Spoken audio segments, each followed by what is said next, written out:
It's very important for the planet.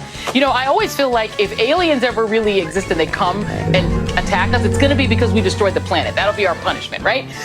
Welcome to this week's Wacky Moments of Leftist Extremism. The leftist media used to call executive orders authoritarian, but, you know, now they're guys in office. So these orders are wonderful things. They just can't heap enough praise on them.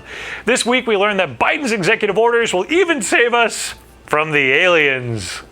Today, President Joe Biden signed multiple actions as part of his plan to combat climate change, a plan that he pitched Eisenhower or FDR style, tying it directly to the goal of creating new jobs. The actions include elevating climate change to a national security priority. Now, Gina McCarthy, White House National Climate Advisor and former EPA Administrator. Congratulations on your new job. It's very important for the planet. You know, I always feel like if aliens ever really exist and they come and attack us, it's going to be because we destroyed the planet. That'll be our punishment, right? That spacey moment driven home by Cadillac. Give them a call and tell them they need to get in gear about the shows that they're supporting. Now, since Reed admits that aliens from outer space don't exist, that would make them a lot like Antifa, I guess. Antifa's an idea, not an organization. Oh, you got it. Not militia. Being good old mouthpieces for the state, the leftists have kept their mouths shut about recent Antifa violence. We took a look at the violent riots last week in Seattle and Portland, all during the inauguration and whatnot, and it garnered less than a minute of coverage from the networks. 30 seconds from CBS, 20 seconds from NBC, and they couldn't even bring themselves to actually call them Antifa and what little coverage they gave. Protests in Portland, Oregon turned violent Wednesday as a group of about 150 people marched through the streets, the group carrying anti-Biden and anti-police signs, some smashing windows, spray painting anarchist symbols at the headquarters of the Democratic Party. Who could these anti-police people possibly be? Antifa! Antifa! Antifa! Antifa! Well, you can see how the networks missed that. I mean, they just walked down the streets chanting their name. You know, facts, news.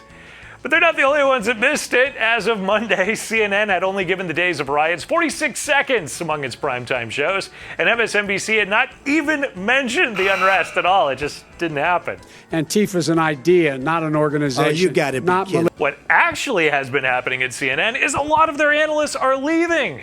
Why do you ask? Did they suddenly discover they have souls they have to save? No. It's that they just got jobs being mouthpieces for the Biden administration. Following the lead of ex-CNN analyst Jen Psaki, who went to the White House, ex-CNN analyst John Kirby has now become press secretary at the Pentagon. That's so we can answer those tough questions from MSNBC this week. Are you committed to being open and accessible and having briefings for my colleagues over at the Pentagon? 100%, As you did at the State Andrea. Department when you were the leader there. That's right, 100%. Aren't you glad the relationship between the Biden administration and the leftist press is so close that you can leave your position at CNN and just get a job as a Biden spokesperson, because it's kind of exactly the same thing. And the leftists, well, they couldn't be more excited about it. Like, almost hard to get used to. It is as if they are using the power and reach of the U.S. government to communicate with the public and the press about our nation's policy challenges and what the government is trying to do about those challenges. Shocking. They're saying what the government is trying to do and why they're trying to do it.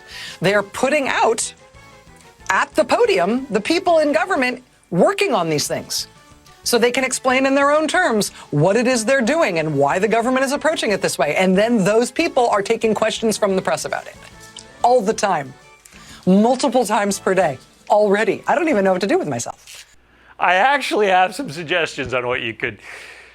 she's not going to like them. In fact, the leftist media just doesn't like any suggestion or idea that doesn't come from the Biden administration. And if you resist any administration idea this week, the leftist media just whined about it, as it prevented that radical left-wing agenda they love so much. In fact, they really, really hate the filibuster, because that could slow down Biden's agenda. So get some cheese, folks, because here comes the wine.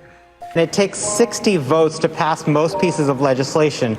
There is no viable path to major action on issues like immigration reform, gun control, even raising the minimum wage to $15, because those do not have the support of 10 Republican senators, or really even close to that. So the question is how much the filibuster is going to stand in the way of President Biden's priorities, whether Democrats are going to consider maybe abolishing it. The filibuster looms over President Biden's agenda. How much pressure is the Biden team facing to get some of these things done legislatively. And what does that mean for the fate of the filibuster? Can he get police reform? Can he get these other major reforms done if the filibuster is still in place? He should use his bully pulpit and his ability to deliver messages direct to the Democrats, who now control not only the White House, but has a tied control of the Senate and the House to get these laws through. And they must deal with the filibuster, which was born in the archaic times. It was used to block civil rights and voting laws. Yeah, I wonder who holds the record for the longest filibuster. Well, that would be the Senate Democrats on the Civil Rights Act in 1964. It's funny that Sharpton forgets that most important historical fact. They're just so darn funny at MSNBC, aren't they? No, not really. In fact, they're so not funny that this actually happened there this week. Tunde, I'd like to begin with you, and we're all about to see something for the first time. We have what I'm told is the first video, exclusive video, out of this meeting today between McCarthy and Trump. We'll watch it and react on the other side. I love you. You complete me. And I've just had... Shut up. Just shut up. You had me at hello. You had me at hello. That is, obviously, we have rolled the wrong clip. Oh, the wrong clip rolled. It's supposed to be funny. See? I mean, mistakes do happen, right, Brian? I want to apologize. I said I was traveling in an aircraft that was hit by RPG fire. I was instead in a following aircraft. We all landed after the ground fire incident. Now, that tall tale cost you your job, but eventually you went back to your NBC masters and you talked things through, right? You complete me. And I've just had... Shut up. Just shut up. You had me at hello. That's all the time we have this week. I'm Eric Shiner from MRC-TV. Check out the MRC store. Get yourself some great gear. MRCTV.org has some great stories and blogs. Please check them out. Like and subscribe to these videos on the social media platforms that will actually let you do so. We'll be back next week with some more leftist media wackiness.